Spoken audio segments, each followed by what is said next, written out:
Hey, mamas, and welcome back to another episode of the Modern Moms Club. We are going to see another side of things today. Normally, we're chatting with mamas in business, but today we are seeing the dad's perspective inside of things. So today, I have with me Bob Heilig. Bob is the founder of Your Virtual Upline, a training resource for the new wave of network marketers that put love, service, and giving at the heart of their business. Bob is also creator of Your Virtual Upline podcast, free online training, and paid programs to help you build a profitable network marketing business that gives you complete freedom. Bob is also a husband and father, and we're going to dive in on a more personal side, and then we'll dive into the business side. So Bob, thank you so much for being here today. Yeah, thanks for having me. I'm super excited. I'm sure we're going to talk about some stuff that I normally don't get a chance to talk about. Yes. So I'm looking forward to it. Yes, definitely. So, as I mentioned, you are a working father. So, as a mom, in the trenches of trying to run a business and the baby, how is that different or similar to being a dad pulling double duty, trying to run a business and, be an active father in your child's life and, as he's growing up?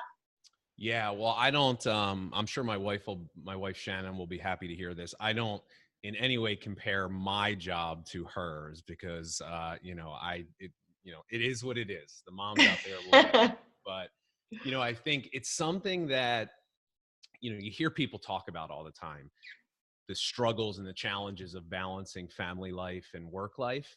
And you kind of think, and you always have that nice answer like, oh, you just got to do this, this, and this, until you're put in that situation and it's you. And, my son was born, he just turned 13 months, right? So I know he's close to your Yep. Chickies. He'll be yep. he'll be 14 months at the end of this month. Yeah. So Grayson just turned 13 months. And, when he showed up, it really did change things. Yeah. It gave me a whole new perspective on time management. And my business is predominantly online. I do travel occasionally to speak, but most of what I do is from home, creating trainings and stuff like that.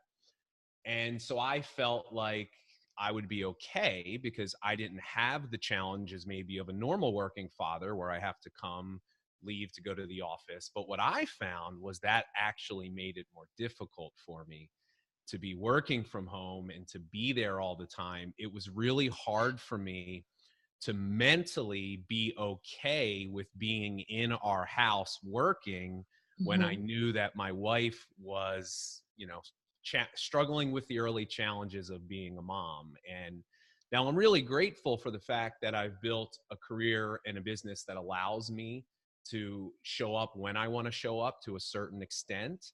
So when my son was first born, I took a step back really from a lot of what I was doing. My part of my story, and I'm sure we'll talk a little bit more about this, was I basically did a live video on social media every single day for almost 2 years. Wow. Building, except Monday through Friday, just free videos, building my business. And when my son came, I took a step back and I like literally almost disappeared from social media. And I did that part intentionally just because I wanted to be able to be there for my son. But I also, if I'm honest, I did it because I was kind of like completely overwhelmed and burned out. Yes. And I think that I took a step back, but after a month or so, when I tried to really kind of get back into my normal flow, I found that it was a whole different ballgame. And I struggled a lot, and my struggle was really around, and I'm sure a lot of people can relate to this, was feeling guilty all the time. I felt guilty if I was working because I wasn't being there for my son, and especially when I could hear them in another room. Right. And then when I was with them, I felt guilty because I wasn't working, and Exactly. I got to the point where I was busy all day long. Like I wasn't ever not doing anything, but I wasn't getting anything done. Like my productivity was down the tubes. And I remember I get to the end of the day and I'd be exhausted and I'd be like, what did I do today? Right. And it really started to take its toll on me. And I started almost like having these like mild bouts of anxiety pop up, because I just felt like, for me, like I have to feel like I'm progressing, like Yes. moving, and I was stuck, and it was really starting to get to me. And so there I was, at that point, all of our friends and family kept saying, you just got to get through the first 90 days. Right. Right. Survive the first, like, like all of a sudden day 91, I was going to wake up and everything was just going to be easy. Yeah. And day 91 came and it didn't get easier. And I'm like, what am I going to do? So, and I'll pause there, but that was kind of the point that I was at, is I was totally overwhelmed. I was feeling burned out. My productivity, I was really struggling managing that work-life balance. And I implemented some things and I did some things that I'm sure we can talk about that made it. Yeah, I'd love to. But that's kind of where I was in that moment. Yeah. And, actually, it's so funny. My husband and I had this exact conversation last night where we were saying in the beginning, as a new mom, as a new parent, you're so like, you don't know what you're doing. You're just figuring it out like as you go. Yeah. And, it's so exactly what you said. You're overwhelmed because you're like, am I doing this right? Is this the right thing for my baby? But at the same time, you're trying to figure out now what your new identity is. Yeah. Yeah. So I think I remember we got home and I'm so thankful that my wife's mom stayed with us for a week. Because I literally was like, we're driving him home in the car, and I'm like, I remember getting a dog one day and bringing a dog home and being stressed out about how to keep a dog alive. Right. Well, I'm like, my wife, we're like, what are we supposed to do? Like, now what? We're like, let's just make sure it stays alive each day and we'll build from there. But that is really how I felt. Yeah. It's so funny. My husband said the exact same thing. He's like, okay, so like, now what do we do?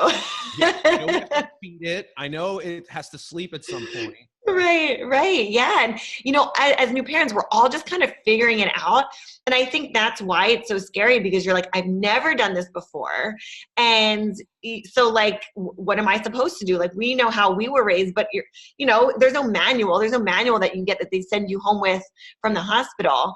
Yeah. So, add that on to busy work schedules and traveling, or, trying to maintain your business. And it's a lot. So I would love for you to talk about some of the things that you implemented or put in place that helped you with that. Yeah, the biggest thing, and by the way, these things not only have helped me in terms of my business and my productivity and my results, but they've changed my life, like literally in every sense of the word, in terms of giving me just more fulfillment and personal freedom and peace of mind. The biggest of which was, what I realized was that I didn't have any boundaries in my life when it came to my work and my family. Okay. And what I mean by that is there wasn't a clear delineation between when I was and was not going to work. Okay. And I know that you've been involved in the network marketing profession, so you get this, you've seen this, and right. This is true in a lot of businesses, but a lot of us have this limiting belief about, in order for us to be a great leader or to be successful, we must be on and available 24/7 to our business and in our team, right? Like, we feel guilty for shutting it off. Right. And what I was doing, and what I see so many other people doing, is, we work and then we say our family's important to us and we're with our family, but we're never more than a foot away from our work, meaning our next to us. We're constantly taking calls and texts. It's like, because we've conditioned that if we don't respond right away, like, we could lose that sale, or they might not be interested anymore. Right. And so we've built up this limiting belief that we always have to be on. Now, we do it under the guise of we're just working hard and we're being a good leader to our team. But what I didn't realize is that was killing my productivity. Because what I've learned in studying productivity is this, that periods of dedicated rest and renewal, where you like literally shut it down, phone is off, no distractions, that's critical to productivity. Yes. And what I teach a lot of people, and what I've learned, is it is as important that you set aside time to not work as it is that you actually do work. Because many of us, we operate on half of our potential and capacity, and we never even realize it because we just go through our day working, not working. There's no plan and there's no boundaries. Right. Boundaries. Yes. And what I found, Sandy, was that when I started to become more intentional about the way that I ran my week and my schedule, right? People always say to me, Bob, I just don't have the time to build my business. And when I hear that, what I want to say to them is, why don't you say what's really true is your business isn't a priority in your life, right? Because we make time for the things that are priorities. But when I started to become more intentional and I sat down at the beginning of my week and I said, okay, when am I going to work my business? When am I not? Because if I say my family is important, then that needs to show up in how I actually spend my time and spend my day. Yes. So I started to kind of almost like approach it like I scheduled business hours and I scheduled family time. Mm-hmm. During business, I forced myself to be ultra productive and focus on the things that I knew were going to drive the results. Right. And then during my family time, the phone was off. The notifications were off. It was on the charger and I was there and I was with my family. And it was it's amazing. It was really hard. It was almost impossible for me to do at first. Yeah, I don't know. My husband, he's very good when he's home, but I don't know about putting the phone away. Like, I think, I mean, look, some businesses are different than others. Yes. Some people, they do, but it is a limiting belief to think that you can't, at least for 1 hour. I'm so with you. Yeah. Have your phone. And so, but what I found was this, is that when I finally was able to, and it took several weeks for me to kind of really get this down, but when I was finally able to do that, the guilt started to leave me because I knew that I could work really hard during this period of time and not feel guilty, because I knew later in the day I had at least an hour set aside that I was going to be with my wife, I was going to be with my son, and I didn't need to worry about that. See, the anxiety comes in because we're constantly worried about, when are we going to spend time with family? When are we going to get the work done? Because we've never created the boundaries and been intentional on our schedule. Here's the other thing it did. When I knew I had and I know this is where I say that my challenge is a little different than my wife's, but for the busy moms that I know are going to listen to this podcast, you might only have an hour today that you could work your business. Right. Nap time. Maybe it's during, fingers crossed that hopefully they take the nap and they sleep for a full hour, but you might only have an hour. Well, here's what I can tell you. If you go into that hour already knowing that that's when you're going to work your business, you're going to be more prepared. You're going to have a list of things that you're going to need to get done. Your productivity is going to go through the roof. And I've taught this to a lot of people and they've said, Bob, I literally got more done in a 2-hour period doing this than I did in an entire week before. Yeah, sure. Because there's no plan. There's no accountability. Exactly. Yeah. So boundaries for me were a really, really important thing. And then almost forcing myself to shut it down and understand that ultimately is not going to kill my business, right? Not taking a phone call is not going to destroy my business. But we have this irrational fear that our business is going to fall apart and it's going to go away if we don't respond to that one text or that one message. Yeah. So I really had to force myself to do that. That's amazing. I think it's so great because, like you said, it's very intentional time when you're in your business, you're head down and you're focused and you're getting done what you need to get done. For me, I have my work hours. I work in the morning. I have from 7:30 till about 2:30 to get my work done. 2:33, depending on nap time that, our help leaves. But then after that, I'm in mommy mode. And I, like you said, put the phone away. I mean, I'll have it out to take pictures of my son and videos and things like that, but it's mom time, and I know when I'm getting my work done, like when I'm in that mode, it's work time. And when I'm out of it, it's mom time. And it's a very clear distinction for me.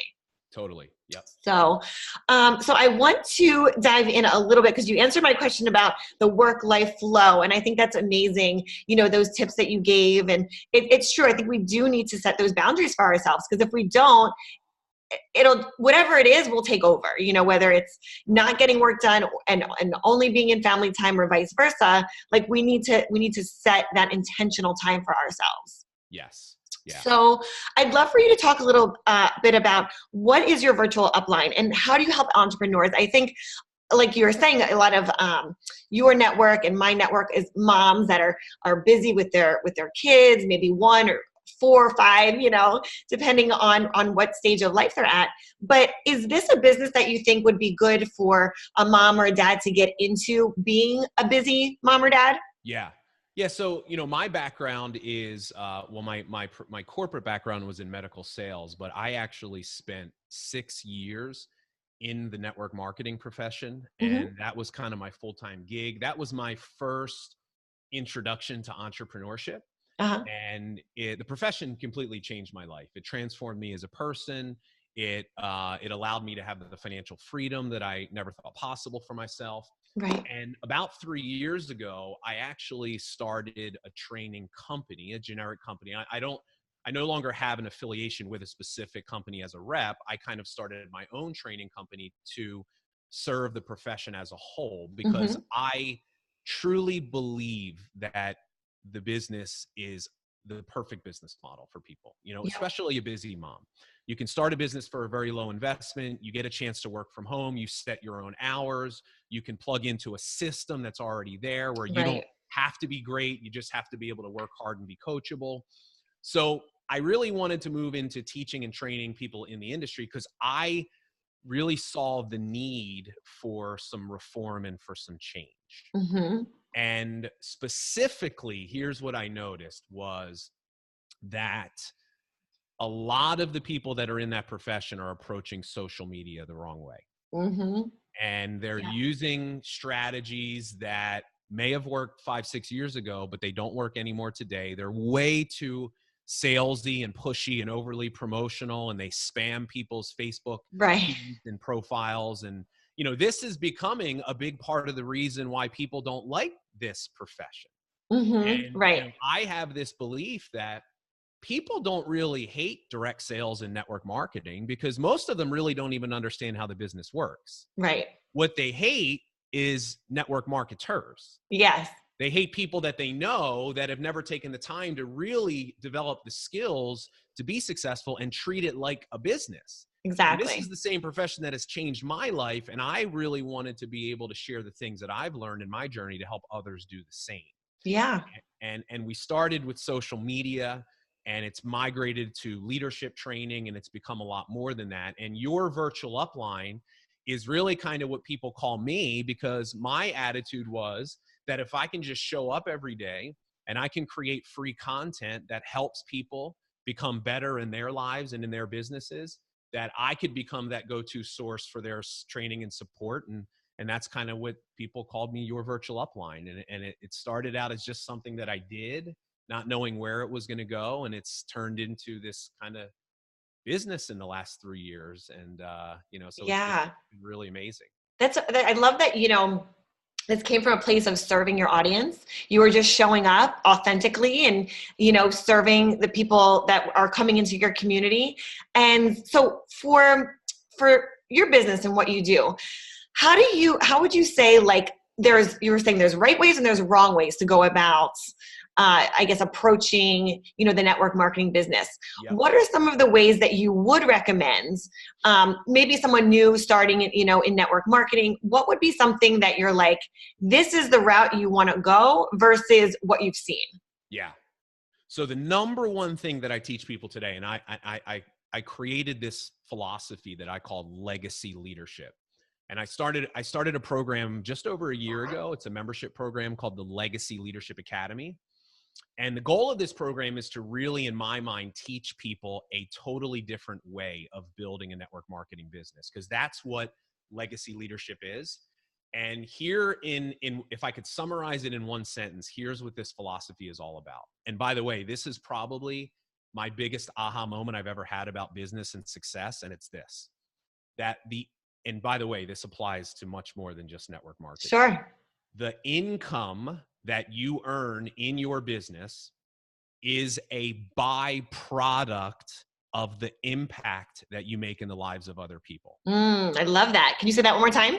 The income that you earn is a byproduct of the impact that you make. Impact. Love it.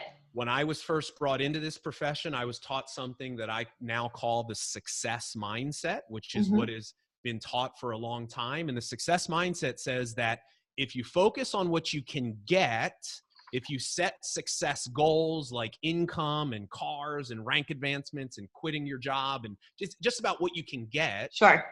that you'll eventually get it and keep it and you'll feel fulfilled.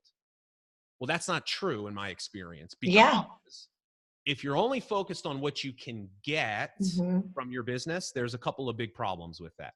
Number one, success leads you to happiness. Like if you get a bonus or a promotion or quit your job or you get a new car, it makes you happy.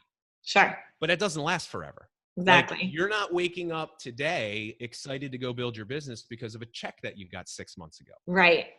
The second problem, and this is the bigger problem, the success mindset is rooted in ego. If you're only focused on what you can get, that is you running your business from your ego. And the big problem with ego is it is a fear-based organism. Yes. And so many people struggle with fear, and they never realize it's because they never get outside themselves. Oh God, I love that. About themselves. So here's the solution. The antidote to fear is service.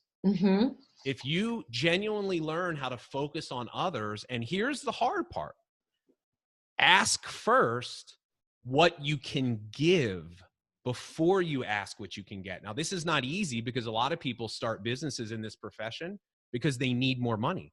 They need free time. So it's only natural to focus on you, but that's the very thing that keeps them stuck. They stay stuck in this cycle of fear, of compare-itis, social media. So social media is the lighter fluid on the flame of your ego. Yes. Oh my God. It's so true. I call it, that's the highlight reel of everyone's life, but you don't see the behind the scenes stuff. Yep. So if you're only focused on yourself, you're always going to struggle with fear. You're never going to have confidence and belief because your ego will always compare you against others, and you'll never live up to that comparison. Yep. So there's this simple fundamental shift of, instead of saying, and getting back to social media, instead of approaching social media like a platform for you to get more of something in your life, look at social media as a way for you to give more. Yes. Right? Oh, I love that. Can I share something on social, like what you're doing with this podcast? Yeah. Right? You're not making money from this podcast. You're doing these for free. You don't have advertisers. You spend hours and hours a week finding guests and preparing and putting together trainings, because if you put enough into the world, if you give enough without asking every time you do it, that the law of reciprocity, which is a universal law, will bring you back 10 times more than you've ever given.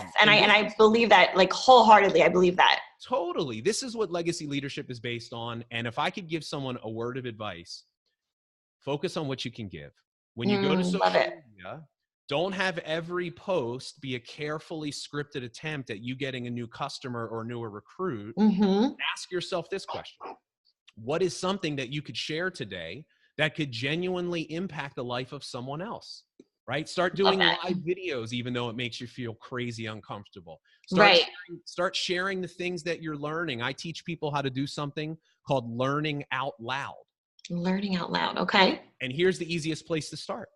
Get your old notebooks out. Right? Like, we all have that place in our office where our old notebooks go to die. Shove down the drawer. Yeah. Right? Like, we write down all this life-changing stuff, and then we close the notebook up and we never see it again. Yeah. Well, when I started, this is what I used to do. I got my notebooks out, right? I dusted them off like the old scroll, that, ancient scroll. Yeah. Opened them up, and I literally just started to do a video on each thing that I learned. And I would say I was going through some old notebooks. Nice. Oh, I love that. And here's what I've learned. And this is what I teach people. If you think something is so important that you write it on a piece of paper, it is important enough to share with someone else. Yes. Yes. And if we can learn how to do that, and we can get over this kind of lie that we tell ourselves, like, who am I to do that? I don't have anything to offer anyone. I'm not super successful. I can't teach. That's bull. Yeah. If you start giving willingly and freely, here's what you'll realize, and this is what has made my career. The fastest way to massive success in anything you do is out-teach and out-share your competition. Love that. Out teach and out share. And that to me, I mean, that is what encompasses business. And I even take it a step further. And I'm very adamant in my beliefs. And, you know, I don't know, regardless of what your faith is, this is what I believe.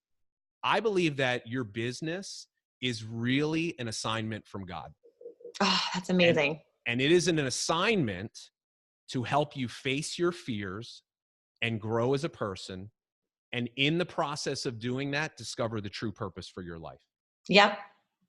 That's and great. A lot of people, they never tap into that bigger, more important reason because they're only focused on what they can get. Yeah. But you know what? If you do exactly what you were saying and you look outside yourself and you see how that's going to serve others and help others, it makes it easier for you to share that, because you know, this whole podcast and this whole Modern Moms movement, all of this of what I'm doing came from a place where I was like that scared new mom.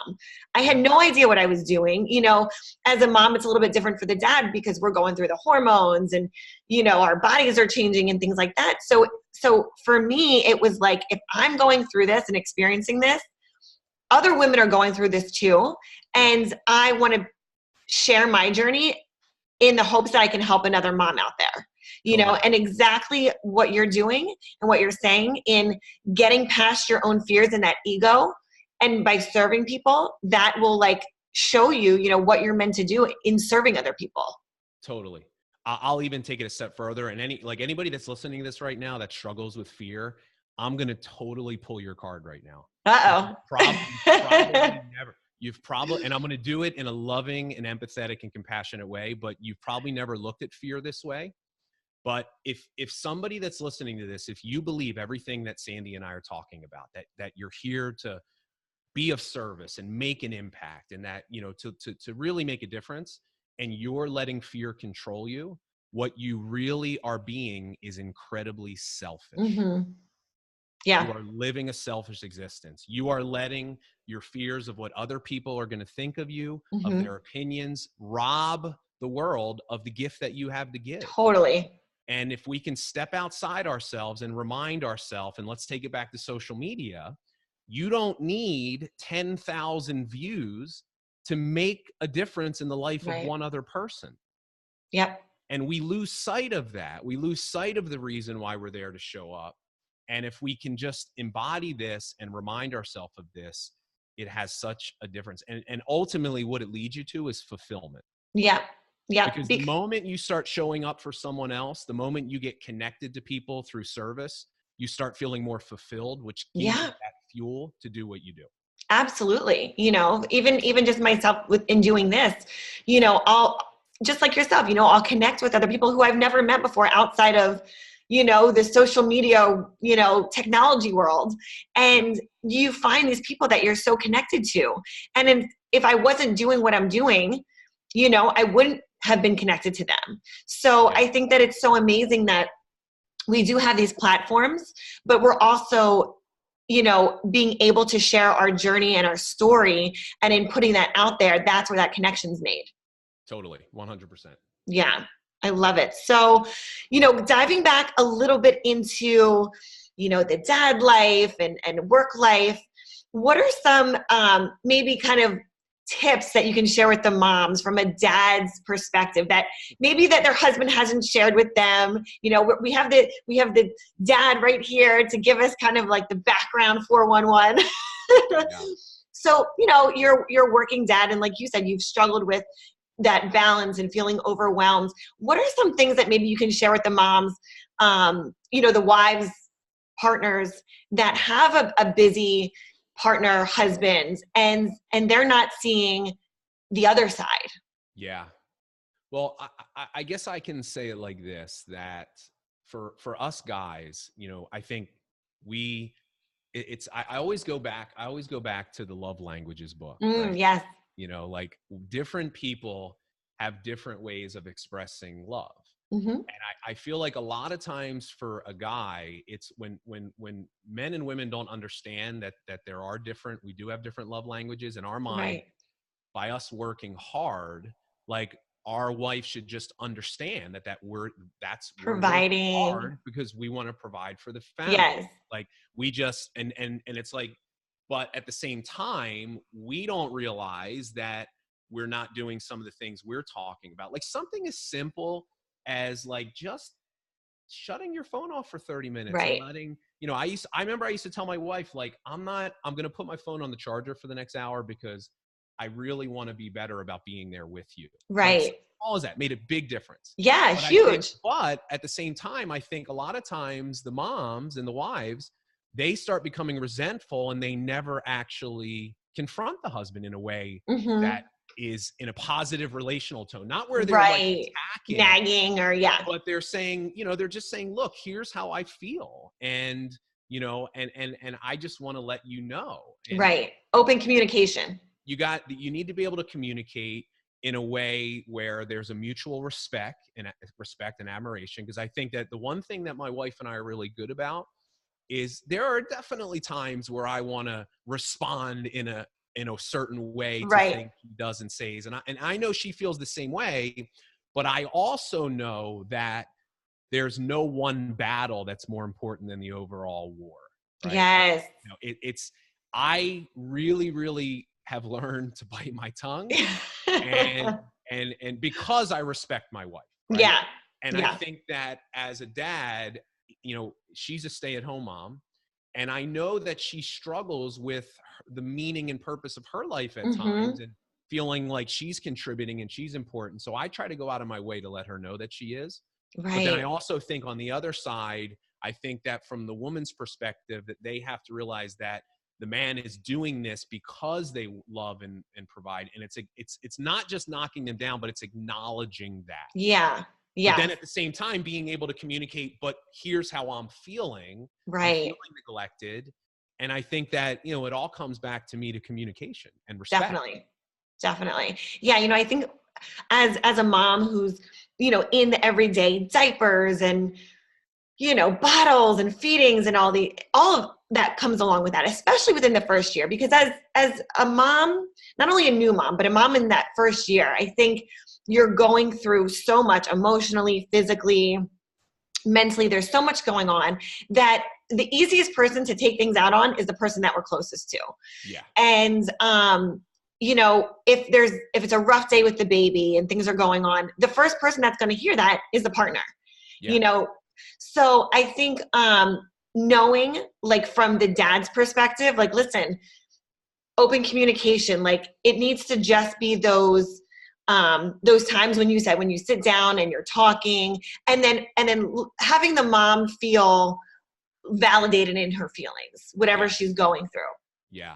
No, the one thing I will say about my wife Shannon is she is exceptional at letting me know how much she appreciates me. That's awesome. Like going out of her way. And here's what that makes me want to do. It makes me want to be there more for her. Yes. It makes, like, the fact that she goes. That's awesome. I'm sure that she still has challenges with me working too much. But you know, she picks her battles.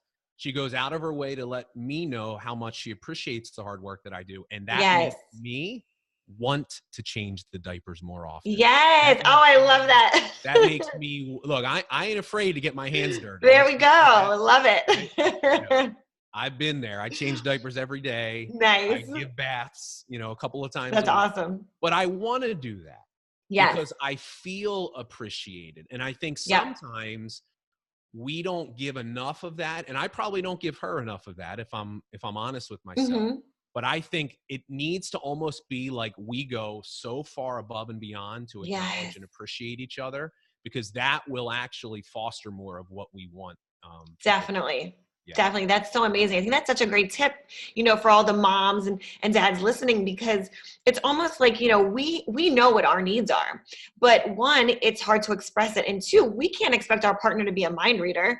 Yeah. I mean, we think, you know, that'd be great, but that's just not reality. So being able to express to them, you know, how hard you're working, whether it's the mom at home or it's the dad that's out, or vice versa, whatever the setup is, you know, I think that just having that appreciation, like you said, goes such a long way, because it kind of just makes things a little bit easier in a world where things, you know, you have a hard work day, a hard day at home, to feel appreciated, like, can change everything. Well, you know, I'm kind of laughing to myself because I'm thinking of an example. Like guys, we're just big kids pretty much, right? Yeah. Like that's what we are. And it's like, I think about my son and it's like, if I want him to do something more, what do? I go out of my way to recognize it, right? Like he Yes. puts something away and we say, yay, good job. And then Yeah. guess what he wants to do? He wants to do it again. So you want to know what? The next time dad changes a diaper, say, good job, Mommy, dad. yeah. In your mind, now, you probably shouldn't clap. Like, don't go back. In your mind, you can clap. But like in your mind, you're like, yeah, it's about time. But you need to recognize, say, hey, Yeah, for changing the diaper. You know, pick your exactly. battles, bite your tongue. Because I promise you, dad, that will make him 100 times more likely to do it again. Yes, yes. That's such a great tip. Yeah, no, for sure. Because, you know, my husband is amazing. He'll go and, like you said, he'll do the baths. And, you know, there's some days he has to work later, but there's other days he comes home and, you know, he helps with bath time. And then there's other days my husband likes to golf. So we'll go and we'll meet him on the golf course and, you know, we'll have dinner. And his thing is like, oh, you know, my family is at the golf course with me. So we have just even recently have been very strategic about, okay, what can we do to kind of like make the other person's priorities our priority? You know, so I think that that's also, you know, whether it's I want a day to go out and get my nails done and he wants to go golfing. It's, you know, we have our own time to do our own things, but we acknowledge the needs of the other person. 100%. So important. You know, we do the same thing. Like I know, like we can read each other. Yeah. Like I know when she's at her wit's end and I step in and she knows when I am, like, you can just see it. Like I know if she needs a morning to sleep and I'm like, look, I'll get up. Even if I don't want to, you know, I think there needs to be a balance there. And I think sometimes it's only natural that balance gets out of whack, but I think we have to work really hard at doing our best to maintain it. Yeah, for sure. And I think it's an ongoing thing. It's never going to be like, you know, just a steady, it's totally balanced. Like that's just not life. It's always back and forth. Yep. Yeah.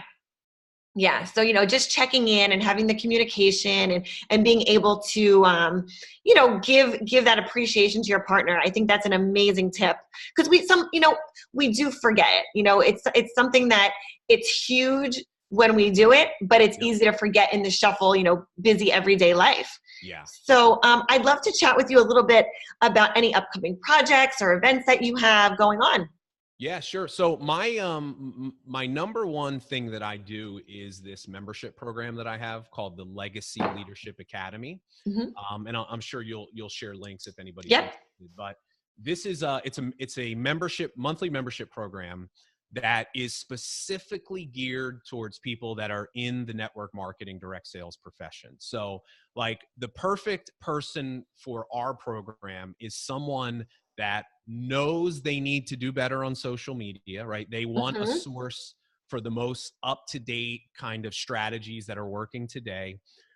They know they need to become a better leader, right? We really focus a lot on building you as a leader so you can lead your team. But I even kind of have a little bit of a bigger goal. I want to use the vehicle of network marketing to teach people how to become better human beings. Oh, that's amazing. So how are we going to do that? Well, it's no small task for sure. But, you know, if what I've been talking about here today about leading with impact and building more of a purpose-driven business, and, you know, if anybody struggles with accepting their self and believing that they really have what it takes, they're looking, how do I tap into that bigger purpose? This is the stuff that we focus on every single day. We have a membership platform with a mobile app. We create new trainings every month so people have access to an entire library of content in the palm of their hands. And then we have a private Facebook group where, you know, it's literally like having me as your virtual upline in the group. If you have questions, I do tons of coaching. So that's like my biggest thing. We only open enrollment up 3 to 4 times per year. But depending on when someone is hearing this, we are going to be opening enrollment back up on, I think, November 13th. So if we're not in an open enrollment period, you could just join the wait list at legacyleadershipacademy.com. The Perfect. second thing that I'm doing, which I'm really excited about, is I started a new event, an annual event for people in this profession, completely generic, focused on impact and growth. We call it the Impact and Growth Summit. And that's happening next year in Dallas, Texas, May Nice. 17th through the 19th. And anybody that's interested in learning more about that can just go to impactandgrowthsummit.com. Nice. So And the you're final thing talking. I'll say, because I'm like obsessed with Instagram right now, Yes. is I started a daily live show on Instagram. So if you follow me on Instagram, I go live every Monday through Friday at noon, teaching people, stuff that are involved in the network marketing profession.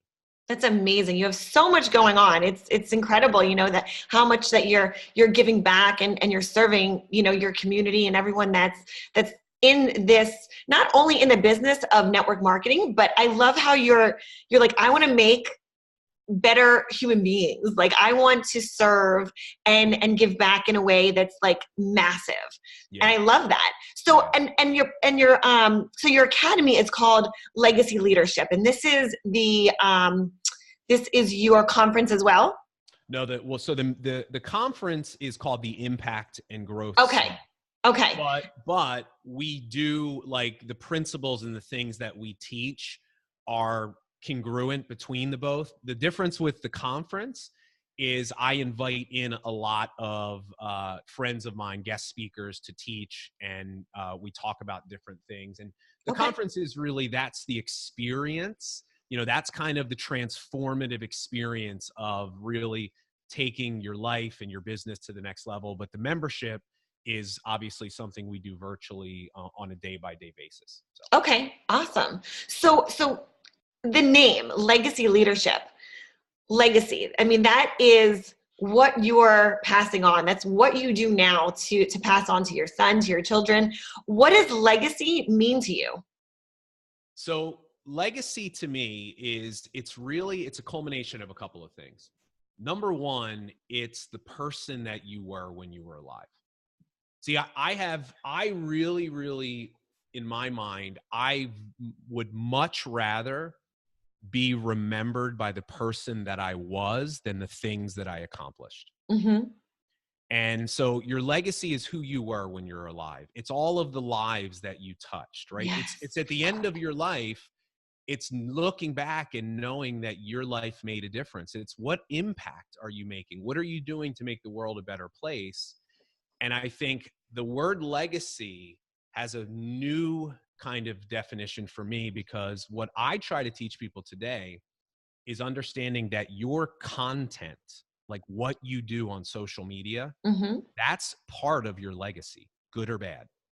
And I think a lot of people will tell you social media is destroying our world. I don't believe that. I believe social media is the greatest opportunity that we've ever had to pass on the things that we've learned during our lifetime to our future generations. Yes. And here's what really motivates me today is that at some point in time, there's a real possibility that my son, that his children are watching this video right now. Wow. Yeah. And people that I might not ever meet in my life, but they're a part of my family, that can learn from my experiences, that I can teach them success-based principles of not quitting, not giving up, living a life in service of others, being, living a life amazing. with love and caring. And I think that a lot of us lose sight of this bigger kind of implication of social media. And to me, that ultimately is those are the things that make up legacy. Yeah, absolutely. I love that. And I love the fact that you say this is generational. This is something that your son's son, on and on and on, can tap into. Yep. Which is amazing, because that's never happened before. We've never had a generation. Yeah, exactly. Yep. So how cool would it be? How cool would it be if you could literally build a relationship with your great grandfather by watching videos and listening? Because that's what we do, right? Like the people that follow us, they genuinely feel like they know us because of our content. Right. How amazing will that be to know that the rest of generation of your family will have that with you, that connection. Yep. If you do things like this. Exactly. And that's amazing because again, that's never happened before. It's, unless we were, putting our grandparents on our Facebook lives and, whatnot, but it's amazing because literally what we do now, the content that we're making is generational. And I think when you're doing something that's really making a mark and you're helping other people, it's extraordinary to be able to show your kids, your grandkids, and so on, what you've done. Yep. It's our contribution to the world. So that's amazing. And I love what you're doing. I love your mission. And I'd love for you to just share one more time with the moms and with our network where they can find you and where they can connect with you. Yep. Easiest place would be like for my free content, just follow me on Instagram. It's just my name, Bob Heilig. I go live there every single day. You can follow my dad journey on stories. I'm terrible with stories, but I'm like trying to get better. So Instagram's probably the best place to connect with me for free content. And then if you're interested in checking out the membership program, just go check out legacyleadershipacademy.com. Awesome. And I'll also link in the show notes as well, the site. So anyone that wants to check that out, that will be there for you. Okay. Bob, thank you so much for today's interview. I'd love getting a little sneak peek into the dad side of things. So thank you for all of that input. Yeah. Thank you for having me, and much respect to all the working moms out there. I've got a whole new perspective on what you do. So thanks for doing what you do. Awesome, Bob. Thank you so much. Okay. All right. See ya.